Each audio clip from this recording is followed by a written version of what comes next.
C'est en soirée vers 21h, sur une autoroute près du village de Bolchiviazomi, à une quarantaine de kilomètres de Moscou, qu'une Toyota Land Cruiser est soufflée par une explosion, ne laissant aucune chance à ses occupants. On découvre dans la foulée qu'une des victimes n'est autre que Daria Dugin, journaliste politologue de 29 ans, et surtout fille d'Alexandre Dugin, surnommé en Russie le cerveau du président Vladimir Poutine. Selon les enquêteurs dépêchés rapidement sur place, il a déjà été établi qu'un engin explosif avait été placé sous la voiture côté conducteur. Le comité d'enquête a fait savoir que le crime avait été ordonné et planifié à l'avance. Ailleurs, les observateurs politiques moscovites ont vite fait de faire le lien avec les opérations militaires en cours en Ukraine. Surtout après que les milieux ultranationalistes ukrainiens se félicitent de la mort de la fille de Dugin, alors que c'est son père qui était visé, n'étant pas monté dans le véhicule au dernier moment. Il est vrai que la victime, Daria, suivait pas à pas les traces intellectuelles de son père. En effet, Alexandre Dugin, à travers ses travaux et ses nombreuses interventions,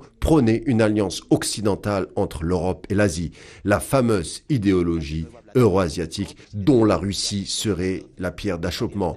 Un complexe géopolitique nouveau qui mettrait donc un coup d'arrêt à l'extension de l'empire anglo-américain et ses valeurs néolibérales dont l'Ukraine représente un important levier. D'ailleurs, ce n'est pas un hasard si Dugin est inscrit en 2015 par les États-Unis sur une liste de personnalités sanctionnées pour des actions menaçant l'intégrité de l'Ukraine.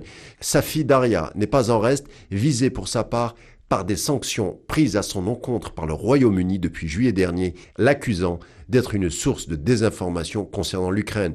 L'attentat d'hier et la mort de Daria pointent naturellement les soupçons vers Kiev. Mikhail Podolyak, chef du bureau du président ukrainien Volodymyr Zelensky, a quant à lui expliqué que son pays n'avait rien à voir avec la mort de Daria Dugin. La commission d'enquête russe affirme envisager pourtant toutes les hypothèses sur les circonstances de ce décès. Quoi qu'il en soit, l'attentat survenu hier nourrira les va-t-en-guerre des deux côtés de la frontière russo-ukrainienne.